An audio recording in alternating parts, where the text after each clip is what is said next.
भाई, क्या आप लोग मेरी आवाज सुन सकते हैं?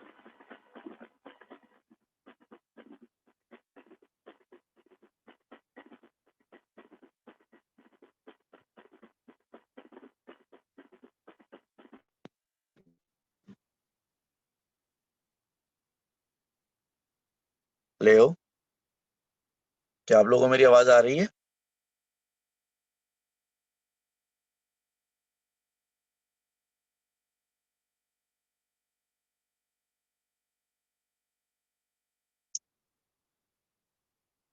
जी सर, आ रही है।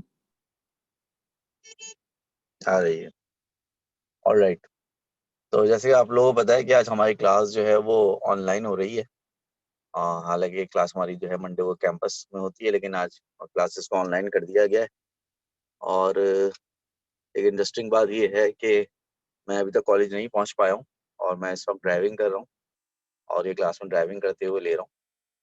तो अब आप समझ सकते हैं कि ड्राइविंग करते हुए आदमी किस तरह से फिजिक्स पढ़ा सकता है। ये बताएं कि लास्ट टाइम हम लोगों ने क्या पढ़ा था क्लास में, कहाँ तक बात हुई थी हमारी?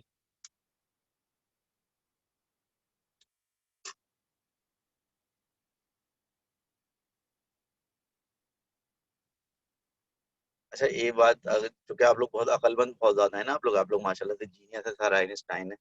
तो आप लोग इतनी अकल नहीं है कि ड्राइविंग करते हुए आदमी चैट कैसे पढ़ सकता है। आप चैट पे बता रही है नहीं कि कोई माइक अनम्यूट करके बता दे कोई पढ़ा लिखा आदमी। सर हमने स्पेसिफिक हीट कैपेसिटी तक किया था और उसके कुछ क्वेश्चंस किए थे। इलेक्ट्रिकल हीटिंग तक किया था, सॉरी सर। इलेक्ट्रिकल हीटिंग तक हमने कर लिया था। ठीक है, सही है। ऑलराइट, इलेक्ट्रिकल हीटिंग तक हमने कर लिया था। चले जी, अब आगे चलते हैं। देखिए, अब हमारा जो अगला जो कॉन्सेप्ट है ना, वो है लेटेंट हीट का। ठीक है, लेकिन उससे पहले जो हम एक चीज डिस्कस करेंगे, और वो चीज जो है क्या कहलाती है, वो चीज कहलाती है मेल्टिंग एंड बॉइलिंग। ठीक है। लेकिन एक चीज होती है, हम कहते हैं फिजिकल स्टेट। हमें पता है फिजिकल स्टेट्स जो होती हैं वो तीन होती हैं। कोई भी चीज या तो सॉलिड होती है, लिक्विड होती है, या फिर गैस होती है। अब तीन फिजिकल स्टेट होती हैं, सॉलिड, लिक्विड एंड गैस। अब अगर आप किसी एक फिजिकल स्टेट को दूसरी फिजिकल स्टेट में चेंज करें तो उसे हम कहते हैं चेंज ऑफ स्टेट। क्या कहते हैं? चेंज ऑफ स्टेट कहते हैं। तो तीन फिजिकल स्टेट होती हैं हमारे पास, सॉलिड, लिक्विड एंड गैस। अगर आप किसी एक फिजिकल स्टेट को दूसरी फिजिकल स्टेट में चेंज करें तो उसको हम कहते हैं चेंज ऑफ स्टेट। अब चेंज ऑफ स्टेट जो होते हैं ना, हमारे पास 6 तरह के हो सकते हैं। ठीक है। And there are 6 possible change of state. एक पॉसिबिलिटी होती है कि आप सॉलिड को लिक्विड में चेंज करें। एक पॉसिबिलिटी होती है कि आप लिक्विड को सॉलिड में चेंज करें। तीसरी पॉसिबिलिटी होती है कि आप लिक्विड को गैस में चेंज करें। चौथी पॉसिबिलिटी होती है कि आप गैस को वापस लिक्विड में चेंज करें। पांचवी पॉसिबिलिटी होती है कि आप सॉलिड को डायरेक्टली जो है गैस में चेंज कर दें। और छठी पॉसिबिलिटी होती है कि आप गैस को डायरेक्टली सॉलिड में चेंज करें। ठीक है। तो हमारे पास ये टोटल 6 पॉसिबिलिटीज होती हैं। हमारे पास ये टोटल 6 पॉसिबिलिटीज होती हैं, solid to liquid, liquid to solid, liquid to gas, gas to liquid. ठीक है। अब ये जो 6 पॉसिबिलिटीज हैं, इनमें से हर किसी का अपना अपना एक पर्टिकुलर नाम होता है। मिसाल के तौर पे जब आप सॉलिड को लिक्विड में चेंज करते हैं तो इस चीज को हम क्या कहते हैं? इस चीज को हम मेल्टिंग कहते हैं। ऐसे जब आप लिक्विड को सॉलिड में चेंज करते हैं तो उसको हम क्या कहते हैं? इसको हम फ्रीजिंग कहते हैं। ऐसे जब आप किसी लिक्विड को गैस में चेंज करते हैं तो उसको हम बॉइलिंग कहते हैं। और जब आप किसी गैस को जो लिक्विड में चेंज करते हैं तो उसको फिर हम क्या कहते हैं? उसको हम कंडेंसेशन कहते हैं। ठीक है। इसी तरह अगर आप किसी सॉलिड को डायरेक्टली गैस में चेंज कर दें तो उसको सब्लिमेशन कहते हैं। और अगर आप जो है वो गैस को भी डायरेक्टली सॉलिड में चेंज करते हैं तो उसको भी हम क्या कहते हैं? उसको भी हम सब्लिमेशन ही कहते हैं। तो 6 पॉसिबल हमारे पास जो है वो चेंज ऑफ स्टेट हो गए। Solid to liquid, liquid to solid, liquid to gas, gas to liquid, solid to directly gas and gas to directly solid. अभी जो 6 चेंज ऑफ स्टेट है, इसमें से जो 4 चेंज ऑफ स्टेट है, इसमें से जो 4 चेंज ऑफ स्टेट है वो तो हमारे सिलेबस में नहीं है। सॉरी, जो 2 चेंज ऑफ स्टेट है वो तो हमारे सिलेबस में नहीं। यानी हम जो है वो अपना क्या कहते हैं कि हम जो है सब्लिमेशन जो दोनों तरह के हैं ना, दोनों तरह के सब्लिमेशन पे हम बात नहीं करेंगे। ठीक है। Sublimation is not the part of our syllabus, तो सब्लिमेशन पे हम बात नहीं करेंगे। अलबत्ता जो मेल्टिंग है, बॉइलिंग है, फ्रीजिंग है और कंडेंसेशन, इन चारों पर हम बात करेंगे। तो हमारी जो डिस्कशन होगी वो मेल्टिंग पर होगी, हमारी डिस्कशन बॉइलिंग पर होगी, हमारी डिस्कशन जो है वो जो है फ्रीजिंग पर होगी और हमारी डिस्कशन जो है वो कंडेंसेशन पे होगी। अब देखिए मेल्टिंग का मतलब क्या है। मेल्टिंग का मतलब ये है कि एक सॉलिड जो है लिक्विड में चेंज हो रहा है। फ्रीजिंग का मतलब क्या है। फ्रीजिंग का मतलब ये है कि भाई एक लिक्विड सॉलिड में चेंज हो रहा है। बॉइलिंग का मतलब क्या है कि लिक्विड जो है गैस में चेंज हो रहा है। कंडेंसेशन का मतलब क्या है कि गैस जो है वापस लिक्विड में चेंज हो रही है। ये जो चारों चेंज ऑफ स्टेट हैं, मेल्टिंग, बॉइलिंग, फ्रीजिंग, कंडेंसेशन, इन चारों में जो है ना वो एक कॉमन बात है। और इन चारों में जो कॉमन बात है वो ये है कि जब कभी भी मेल्टिंग का प्रोसेस हो रहा होगा या बॉइलिंग का प्रोसेस हो रहा होगा या फ्रीजिंग का प्रोसेस हो रहा होगा या कंडेंसेशन का प्रोसेस हो रहा होगा, यानी कि जब भी चेंज ऑफ स्टेट का प्रोसेस हो रहा होगा, तो चारों में जो कॉमन बात है वो ये है कि टेम्परेचर जो है ना वो during any change of state constant रहता है। मैंने क्या कहा कि जब कभी भी कोई चेंज ऑफ स्टेट हो रहा होता है तो during that change of state temperature क्या रहता है। During that change of state temperature जो है वो कांस्टेंट रहता है। यानी कि टेम्परेचर पर जो है कोई फर्क नहीं पड़ता, टेम्परेचर जो है वो चेंज नहीं होता। मिसाल के तौर पर अगर फर्ज करें कि आप जो है एक सॉलिड को मेल्ट करना चाहते हैं, आप सॉलिड को मेल्ट करना चाहते हैं, फर्ज करें कि सॉलिड जो है उसका मेल्टिंग पॉइंट है 200 डिग्री सेंटीग्रेड। तो सॉलिड को मेल्ट करने के लिए आप क्या करेंगे, सॉलिड को मेल्ट करने के लिए आप उसको हीट देंगे। जब आप सॉलिड को हीट देंगे तो सॉलिड का टेम्परेचर जो है वो बढ़ेगा। जब सॉलिड को मेल्ट करने के लिए आप हीट देंगे तो क्या होगा, सॉलिड का टेम्परेचर जो है वो बढ़ेगा। अब सॉलिड का टेम्परेचर बढ़ रहा है, फर्ज करें पहले सॉलिड रूम टेम्परेचर पे था, 25 डिग्री सेंटीग्रेड पे था। आप हीट करेंगे, टेम्परेचर उसका 30 हो जाएगा, 35 हो जाएगा, 40 हो जाएगा, 45 हो जाएगा, 100 हो जाएगा, 150 हो जाएगा, 190 हो जाएगा, 200 हो जाएगा।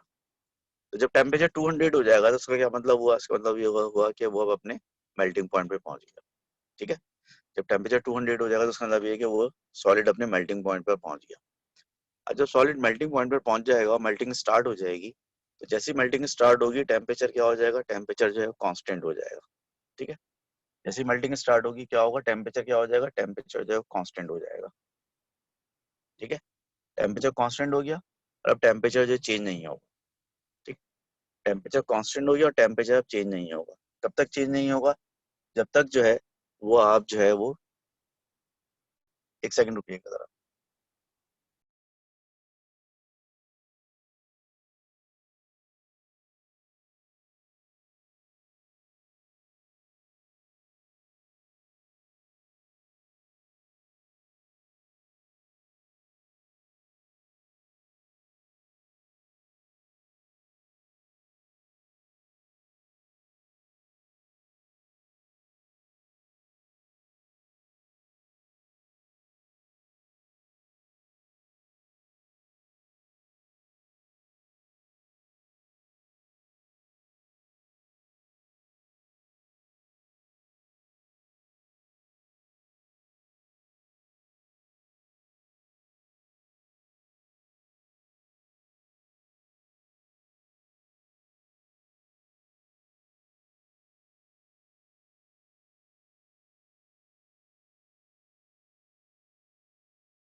ऑलराइट, तो बात क्या हो रही थी, बात हो रही थी कि एक सॉलिड है उसका मेल्टिंग पॉइंट 200 डिग्री सेंटीग्रेड है। तो आप उसका टेम्परेचर बढ़ाते बढ़ाते जो है अगर 200 तक ले जाएंगे तो 200 पर पहुंच कर क्या होगा, 200 डिग्री सेंटीग्रेड पर पहुंच कर वो सॉलिड मेल्ट होना शुरू हो जाएगा। और जैसे सॉलिड मेल्ट होना शुरू होगा उसका टेम्परेचर जो है 200 डिग्री सेंटीग्रेड पर क्या हो जाएगा, उसका टेम्परेचर जो है 200 डिग्री सेंटीग्रेड पर कांस्टेंट हो जाएगा। कांस्टेंट होने का क्या मतलब है कि वो 200 डिग्री सेंटीग्रेड पर टेम्परेचर पहुंच गया, सॉलिड मेल्ट हो रहा है, आप हीट दिए जा रहे हैं, लेकिन सॉलिड जो है वो मेल्ट तो हो रहा है, उसका टेम्परेचर नहीं बढ़ रहा। आप हीट देते रहेंगे, सॉलिड मेल्ट होता रहेगा, टेम्परेचर 200 ही रहेगा। अब ड्यूरिंग मेल्टिंग आप जितनी देर तक भी हीट देते रहें, टेम्परेचर 200 से 201 नहीं होगा, टेम्परेचर जो 200 ही रहेगा।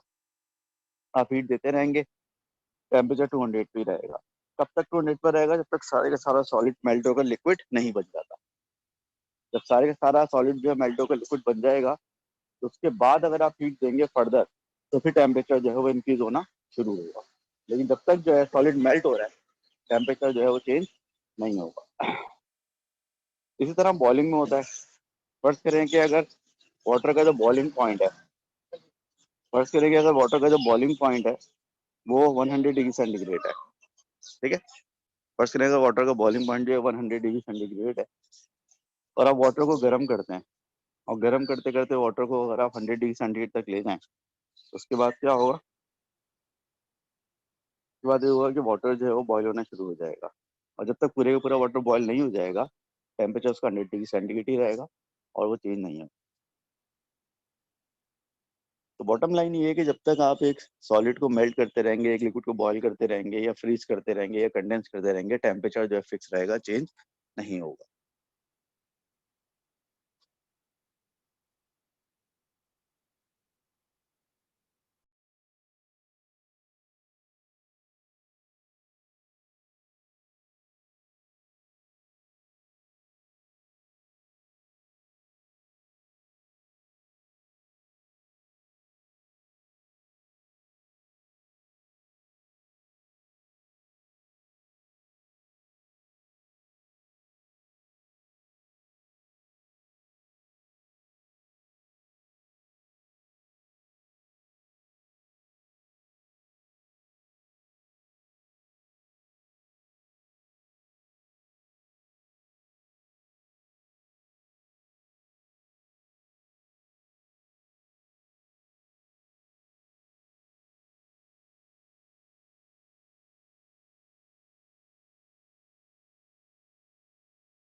अच्छा भी माशाल्लाह से कॉलेज के अंदर पहुंच गया हूँ मैं क्लासरूम में, तो ये 2 मिनट रुकने अंदर हमारे पैड ऑन कर लूँ।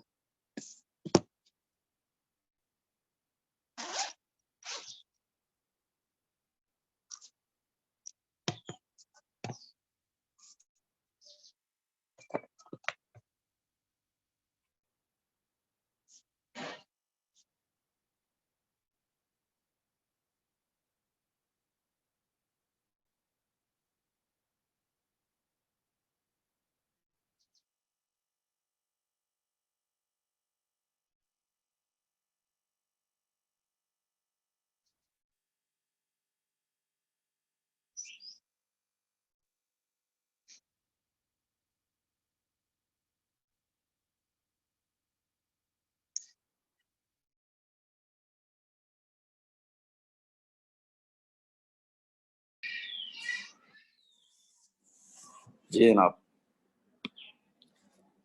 तो आई एम बैक। तो हमारी जो बात हो रही थी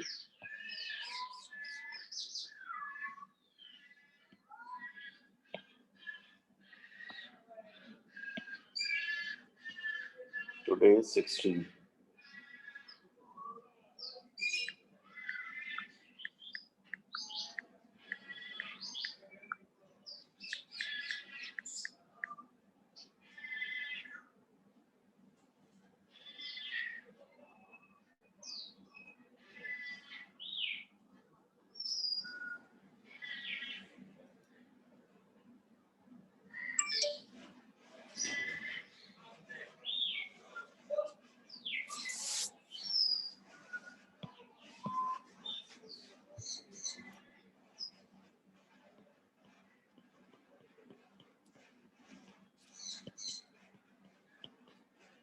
ऑलराइट। तो मैंने आपसे क्या कहा कि मैंने आपसे कहा कि अभी प्रोसेस होता है जिसे हम कहते हैं चेंज ऑफ स्टेट कहते हैं जिसे।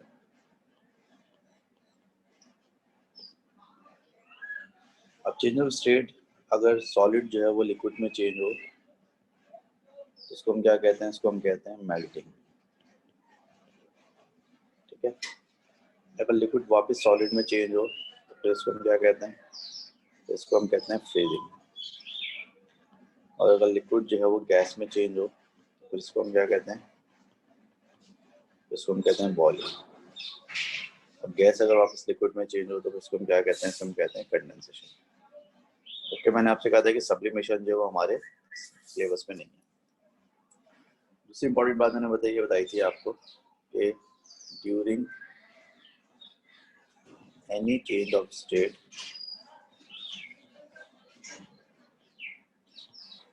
Temperature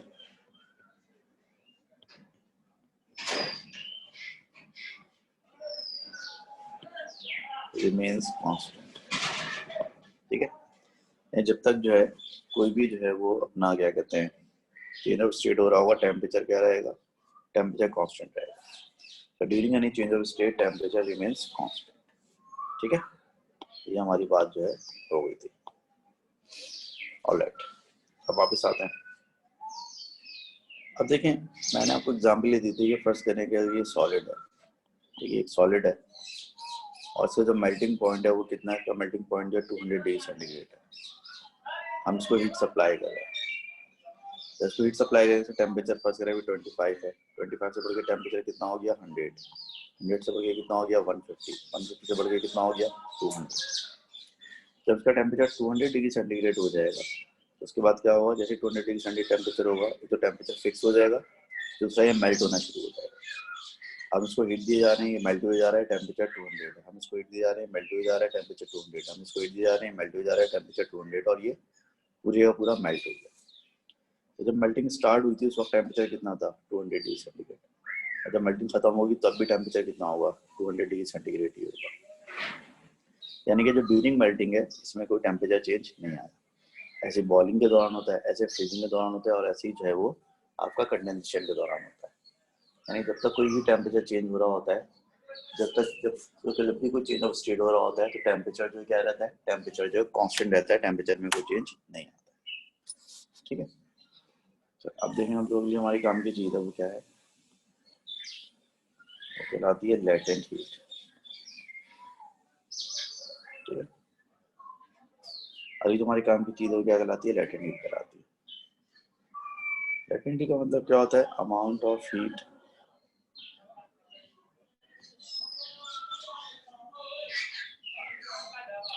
required to change the state of a material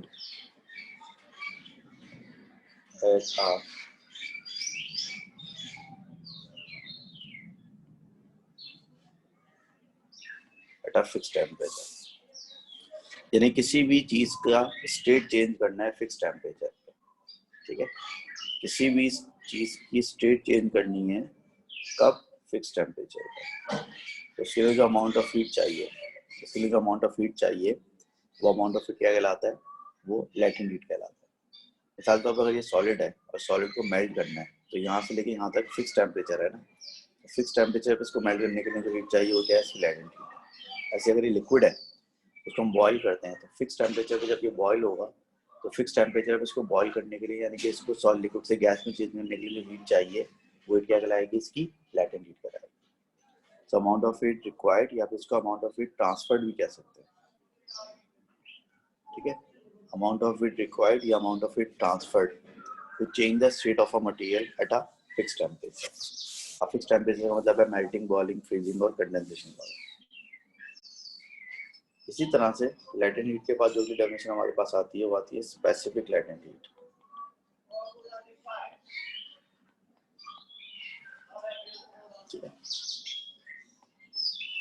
latent के बाद जो भी चीज हमारे पास आती है क्या कहलाती है specific latent heat. Specific latent heat का मतलब ये है कि आप जो है कि जिसका स्टेट चेंज करना चाहते हैं लेकिन पर यूनिट मास करना चाहते हैं, यानी कि इसको मेल्ट करने के लिए या इसको बॉईल करने के लिए जो हीट चाहिए वो लेटेंट हीट है, लेकिन इसके 1 किलोग्राम को मेल्ट करने के लिए या 1 किलोग्राम को बॉईल करने के लिए जो हीट चाहिए वो स्पेसिफिक लेटेंट हीट है। यानी कि स्पेसिफिक लेटेंट हीट का मतलब क्या होगा, amount of heat required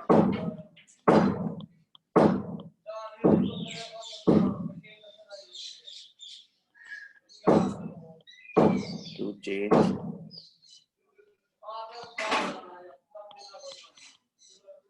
the state of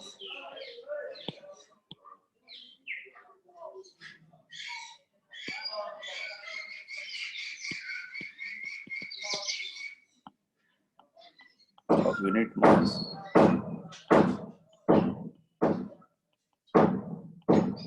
for material at a fixed temperature.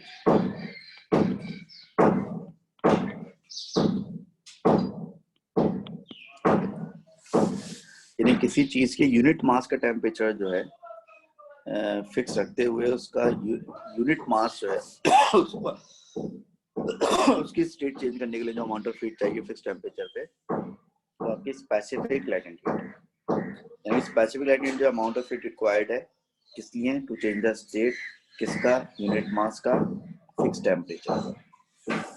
तो किसी चीज की स्टेट अगर चेंज करनी है फिक्स टेम्परेचर पे तो उसके लिए जो हीट चाहिए वो लैटेंट हीट है, और किसी चीज के यूनिट मास का टेम्परेचर फिक्स रखते हुए उसकी जो है स्टेट चेंज करनी है तो वो स्पेसिफिक लैटेंट हीट है। अब लैटेंट हीट बहुत सारी तरह की होती है। मिसाल के तौर पर एक लैटेंट होती है हम कहते हैं लैटेंट हीट ऑफ फ्यूजन। क्या कहते हैं? Latent heat of fusion. Latent fusion जो है मेल्टिंग की लैटेंट हीट को कहते हैं। यानी किसी सॉलिड को पूरा मेल्ट करने के लिए जो हीट चाहिए वो लैटेंट हीट ऑफ फ्यूजन है, लेकिन वो किस पे चाहिए होगी, फिक्स टेम्परेचर पे, यानी कि उसके मेल्टिंग पॉइंट। डेफिनेशन क्या होगी?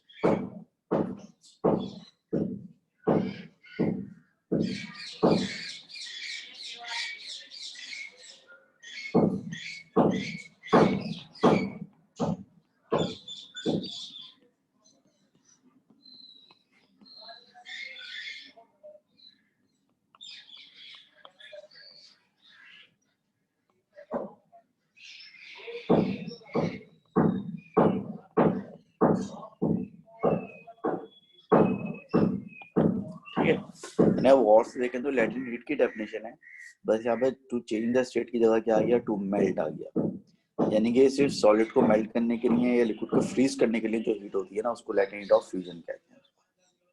ठीक है, इस तरह अगर इसको मैं स्पेसिफिक में चेंज कर दूं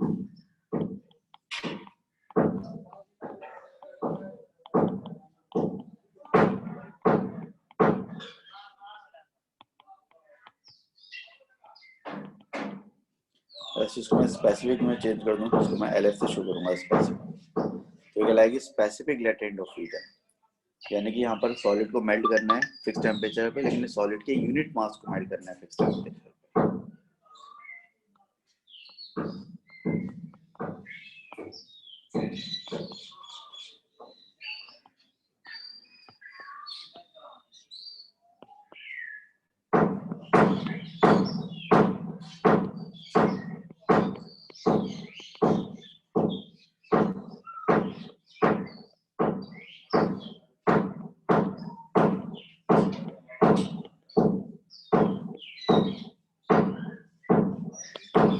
देखिए ये वही डेफिनेशन हो गई जो कि लैटेंट ऑफ फ्यूजन की, बस में तो मैंने एक वर्ड ऐड किया, वो क्या ऐड किया, वर्ड यहाँ पे मैंने ऐड किया है वो है यूनिट मास। यानी किसी सॉलिड के यूनिट मास को अगर कंप्लीटली मेल्ट करना है फिक्स टेम्परेचर पर तो वो स्पेसिफिक लैटेंट ऑफ फ्यूजन कहलाएगी। ठीक है, अब जिस तरह से स्पेसिफिक लैटेंट ऑफ फ्यूजन होती है इसी तरह से लैटेंट ऑफ वेपराइजेशन भी होती है।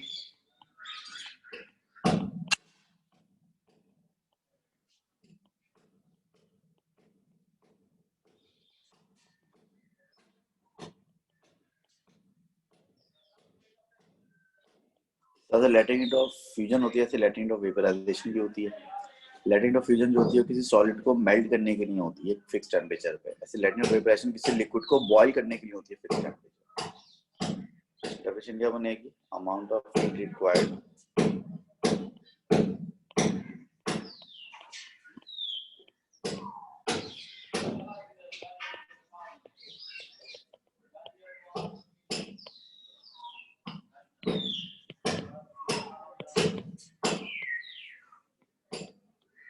amount of heat required to boil a liquid at a fixed temperature।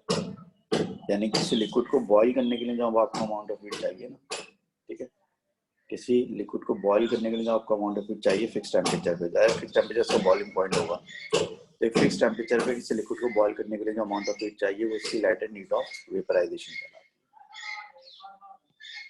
ठीक है, और अगर इसमें स्पेसिफिक कलर्स ऐड कर दूं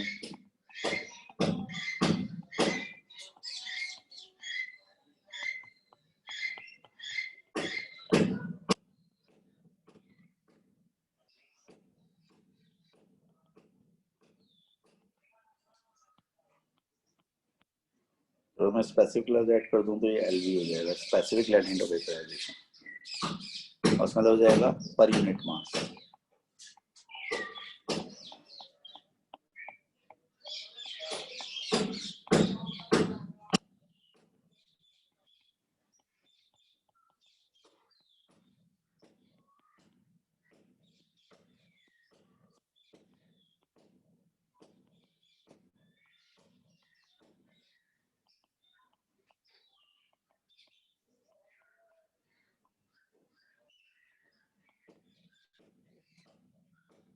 amount of heat required to boil unit mass of a liquid at a fixed temperature, यानी किसी जो है वो लिक्विड को अगर आपको यूनिट मास को बॉईल करने के लिए जो हीट चाहिए फिक्स टेम्परेचर पे, specific latent of vaporisation.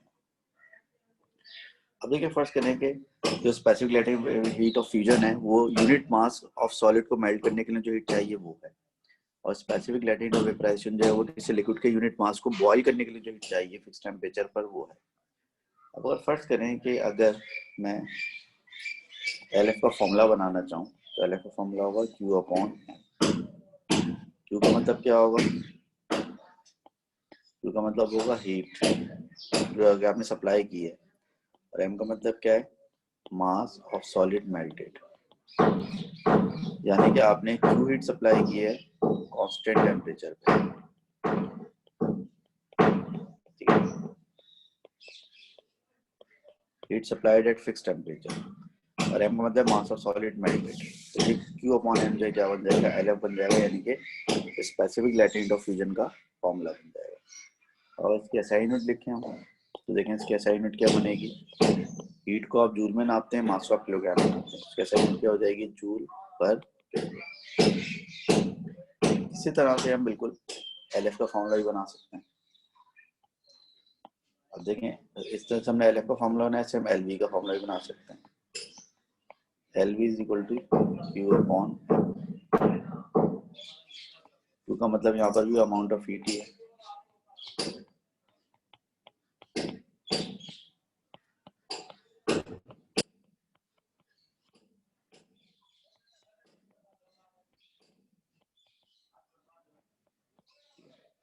Amount of heat supplied eight fix temperature, और M यहाँ पे क्या होगा? M मतलब होगा मास ऑफ लिक्विड बॉइल्ड, उस अमाउंट ऑफ हीट से जो है कितना लिक्विड बॉइल हुआ। इसकी अगर SI यूनिट निकालें देखें इसकी SI यूनिट भी बनेगी जूल पर किलोग्राम, क्योंकि अमाउंट ऑफ हीट को आप जूल में नापते हैं और मास को आप किलोग्राम में नापते हैं। ठीक है भाई, ये आपका स्पेसिफिक लैटेंट ऑफ वेपराइजेशन का भी फॉर्मूला हो। तो यूज किस तरह से करेंगे? फॉर एग्जांपल अगर मैं आपको एक मिसाल दूं कि if specific latent heat of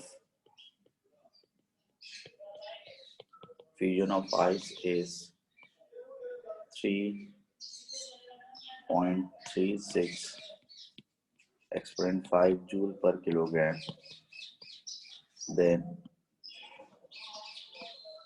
find out the minimum amount of heat required to melt 800 gram ice at 0 degree centigrade। ठीक है, यानी कि सवाल क्या है? सवाल ये है कि specific latent heat of fusion यानी कि LF of ice is 3.36 x.5 joule पर किलोग्राम, या इसके ने LF दे दिया। तो अगर find out the minimum amount of heat, यानी कह रहा है Q मालूम करो कितना होगा, ताकि हम 800 ग्राम आइस को, ये मास दिया हुआ है, 0 डिग्री सेंटीग्रेड पर मेल्ट कर सकें। अब 0 डिग्री सेंटीग्रेड जो है वो क्यों दिया हुआ है? क्योंकि 0 डिग्री सेंटीग्रेड जो है वो आइस का मेल्टिंग पॉइंट है, और जब आइस मेल्ट हो रही होगी तो उस वक्त टेम्परेचर क्या हो जाएगा? फिक्स, यानी कि 0 डिग्री सेंटीग्रेड आपका फिक्स टेम्परेचर है, जिस फिक्स टेम्परेचर पर आइस जो है मेल्ट होगी। अब LF का फॉर्मूला क्या होता है? LF का फॉर्मूला होता है Q अपॉन M।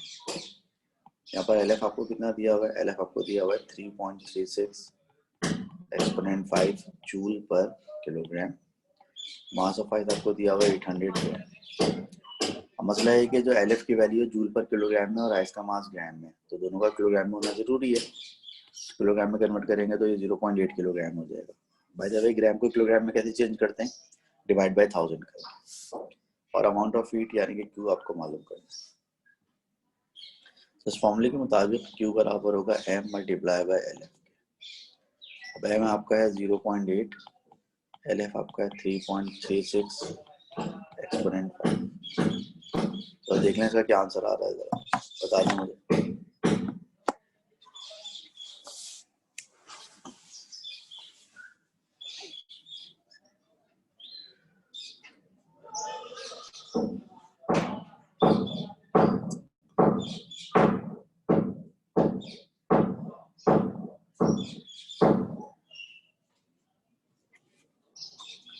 हमें आंसर बताएं खुदा के लिए, इसका कितना आ रहा है।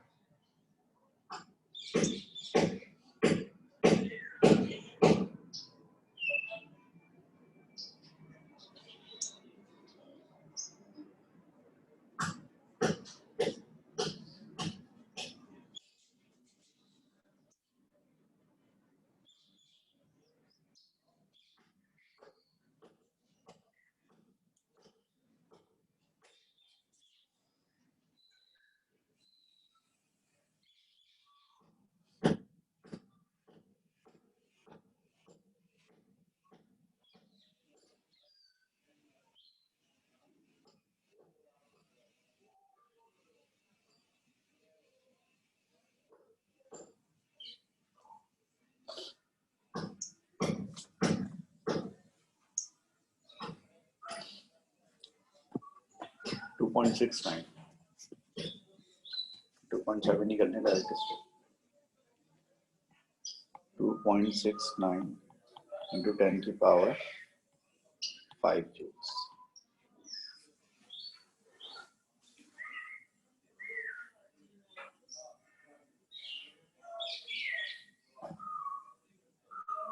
ठीक है, ये अमाउंट ऑफ हीट इससे निकल आएगा। देखिए बराबर में जो नीचे जो कॉलेज में काम चल रहा है, ये पूरी कोशिश कर रहे हैं कि हम क्लास ना ले पाए, लेकिन हम भी बहुत हम भी क्लास लेते रहेंगे। अब ये सूरत कुछ ऐसी है कि हमने 3 फॉर्मूले अभी तक पढ़े हैं यहाँ पर, जो मतलब सिलेबस के जो 3 फॉर्मूले। तो फॉर्मूला हमने स्पेसिफिक हीट का पढ़ा है कि स्पेसिफिक हीट बराबर होती है amount of heat supplied mass and changing temperature. Formula हमने पढ़ा latent specific latent heat of fusion, किसके बराबर है, Q अपॉन M के बराबर है। इसका फॉर्मूला हमने पढ़ा LV का, किसके बराबर है, Q अपॉन M के बराबर है। 3 फॉर्मूले पढ़े हुए हमने माशाल्लाह। ठीक है, अब ये समझ लेंगे तीनों फॉर्मूले यूज कब करने हैं। ये फॉर्मूला आपको उस वक्त यूज करना है when temperature is changing and state of matter is not changing। ये स्पेसिफिक का फॉर्मूला कब लगाया जाता है, जब ऑब्जेक्ट का टेम्परेचर चेंज हो रहा होता है लेकिन उसकी जो स्टेट है वो चेंज नहीं हो रही थी। मिसाल के तौर पर एक लिक्विड गर्म हो रहा है, एक सॉलिड जो है वो ठंडा हो रहा है, एक गैस जो है वो गर्म हो रही है। इन गैस गर्म होने के बाद भी गैस ही रहेगी, लिक्विड गर्म होने के बाद भी लिक्विड ही रहेगा, और सॉलिड ठंडा होने के बाद भी सॉलिड ही रहेगा। तो आप स्पेसिफिक का फॉर्मूला अप्लाई करेंगे। तो जहाँ पर टेम्परेचर चेंज हो रहा होगा वहां पर आप स्पेसिफिक हीट का फॉर्मूला अप्लाई करेंगे। LF का फॉर्मूला कहाँ अप्लाई करेंगे, LF का फॉर्मूला दूसरा अप्लाई करेंगे व्हेन सॉलिड मेल्ट्स या फिर व्हेन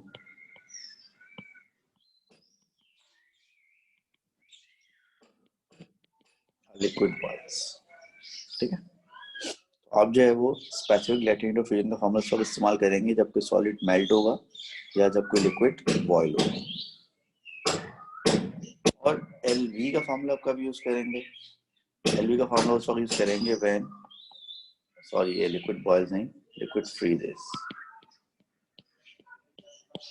और LV का फॉर्मूला कब इस्तेमाल करेंगे, व्हेन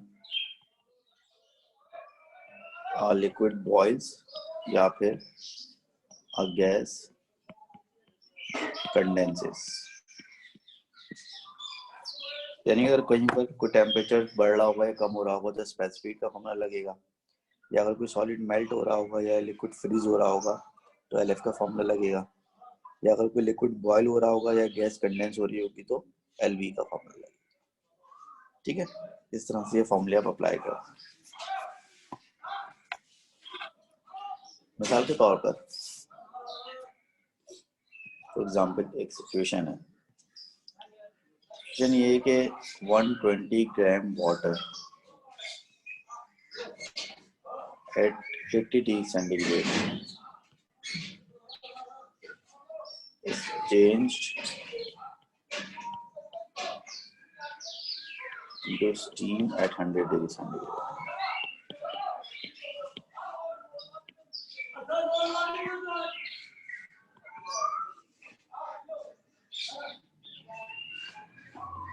सवाल है how much heat is required? A specific heat of water is given to you, which is 4200 joule per kilogram per Kelvin, and latent heat of vaporization of water is also given to you, which is 2.26 exponent 6 joule per kilogram. अब situation क्या है? Situation ये है कि आपके पास 120 gram water है, 80 degree centigrade पर है, उसको स्टीम में चेंज करना है 100 डिग्री सेंटीग्रेड पर, तो how much heat is required. अब देखेंगे आपके पास ये वाटर है, ठीक है, आपके पास ये वाटर है और ये वाटर 120 ग्राम वाटर है, उसका टेम्परेचर अभी 80 डिग्री सेंटीग्रेड है। तो अगर अभी इसको आप हीट करते हैं तो हीट करने के बाद ये बॉयल होना शुरू नहीं होगा, जब आप इसको हीट करेंगे, हीट करने के बाद पहले इसका टेम्परेचर बढ़ के कहाँ तक पहुंचेगा? बॉइलिंग पॉइंट तक पहुंचेगा, यानी हीट करने के बाद पहले इसका टेम्परेचर 100 डिग्री सेंटीग्रेड तक पहुंचेगा। वाटर का मास 120 ग्राम है। फिर उसके बाद आप फर्दर हीट करेंगे इसको तो ये बॉयल होना शुरू होगा, और जब इसको आप हीट करते रहेंगे तो ये पूरा बॉयल हो जाएगा, फिर बॉयल होकर क्या बन जाएगा? ये स्टीम बन जाएगा। और टेम्परेचर 100 डिग्री सेंटीग्रेड जो फिक्स ही रहेगा, क्योंकि ड्यूरिंग बॉइलिंग टेम्परेचर चेंज नहीं होता। बेसिकली तो क्वेश्चन आप सॉल्व करेंगे, दो स्टेप्स में सॉल्व करेंगे। पहले स्टेप में आप वाटर का टेम्परेचर जो 80 से बढ़ाकर उसके बॉइलिंग पॉइंट तक लेके जाएंगे, यानी कि 100 तक लेके जाएंगे। फिर 100 डिग्री सेंटीग्रेड पे जब उसको फर्दर आप गर्म करेंगे तो वाटर पूरे का पूरा बॉयल होगा। अब जो पहली वाली जो सिचुएशन है, यहाँ पर जो आप हीट कर रहे हैं, तो इस वाली सिचुएशन में क्या स्टेट चेंज हो रही है? तो इसका जवाब ये कि नहीं चेंज हो रही, क्योंकि देखिए शुरू में भी वाटर था, आखिर में भी वाटर है। यहाँ पर टेम्परेचर चेंज हो रहा है 80 से 100 डिग्री सेंटीग्रेड। और फॉर्मूला लेगा स्पेसिफिक का, C=Q/m डेल्टा T का फॉर्मूला लगेगा।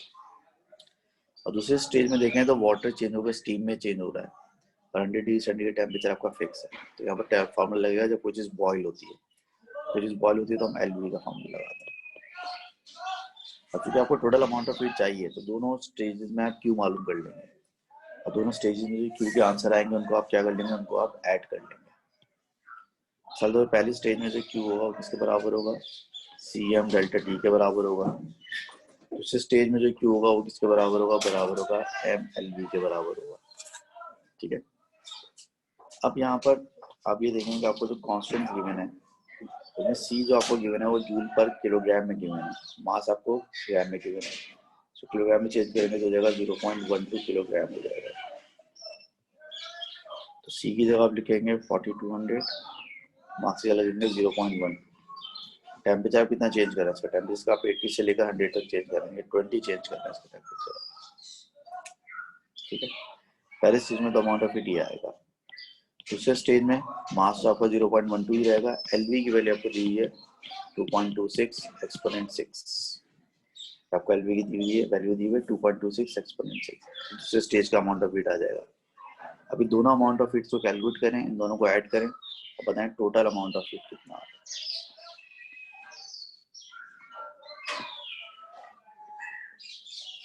ठीक, इन दोनों को एडअप करके बताएंगे टोटल अमाउंट ऑफ हीट कितना आ रहा है।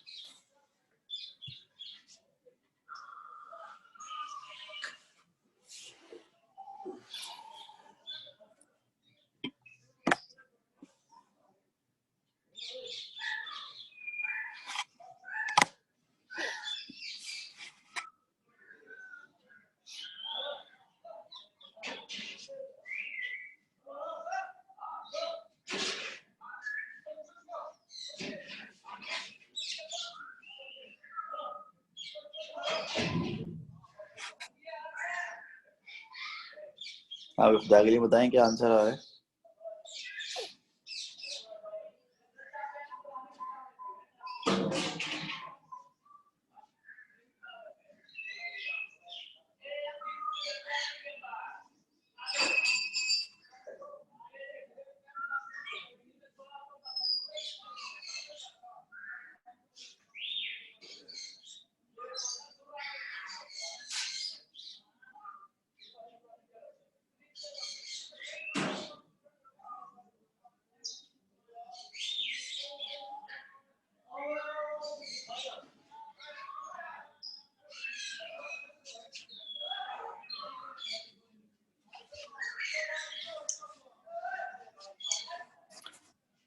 अब इसका आंसर है 2.8 एक्सपोनेंट 5।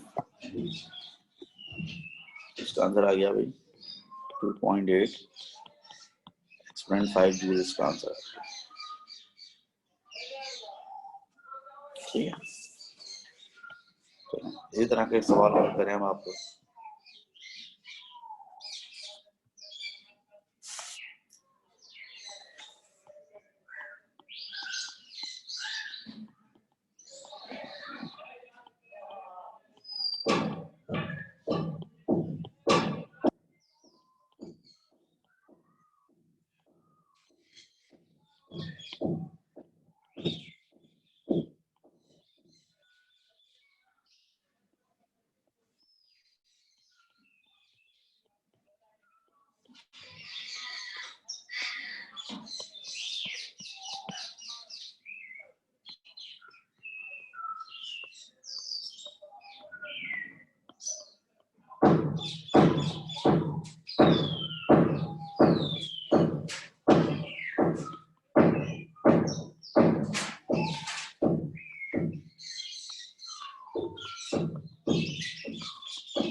चलो भाई अभी क्वेश्चन आपको करना है, कांस्टेंट सारे मैंने आपको दे दिए। क्वेश्चन आपको सॉल्व करना है, कांस्टेंट मैंने आपको सारे दे दिए। सॉल्व के अंदर आपके पास है 3 मिनट आपको सॉल्व करने के लिए।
हाँ भी आ गया आंसर।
अभी कोई जवाब आया नहीं आया?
राइट, विक्रम का आंसर आ रहा है 8.1 एक्सपोनेंट 5 जूल्स।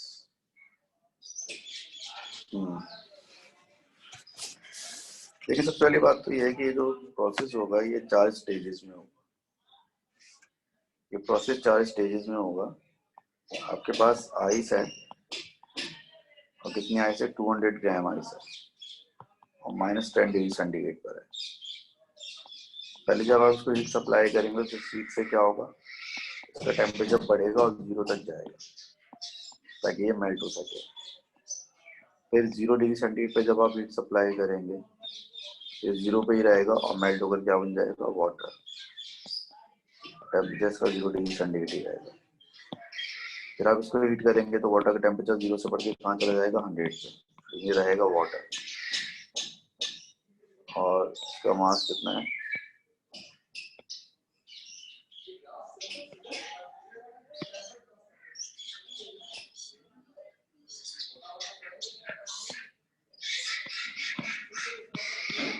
ठीक है। और मजीद हीट सप्लाई करेंगे तो फिर क्या होगा कि फिर ये 100 डिग्री सेंटीग्रेड पे ही रहेगा, लेकिन ये बॉयल हो जाएगा। तो बॉयल होकर ये क्या बन जाएगा? बॉयल होकर ये स्टीम बन जाएगा। ठीक है। तो पहले स्टेप में देखें टेम्परेचर चेंज हो रहा है, तब स्पेसिफिक हीट का फॉर्मूला लगेगा। दूसरे स्टेप में देखिए टेम्परेचर चेंज हो रहा है, मेल्टिंग हो रही है, तो LF का फॉर्मूला लगेगा। तीसरे स्टेप में टेम्परेचर चेंज हो रहा है तो स्पेसिफिक हीट का फॉर्मूला लगेगा। चौथे स्टेप में टेम्परेचर चेंज हो रहा है बल्कि बॉइलिंग हो रही है तो LV का फॉर्मूला लगेगा। तो यहाँ पर Q बराबर होगा CM डेल्टा T के,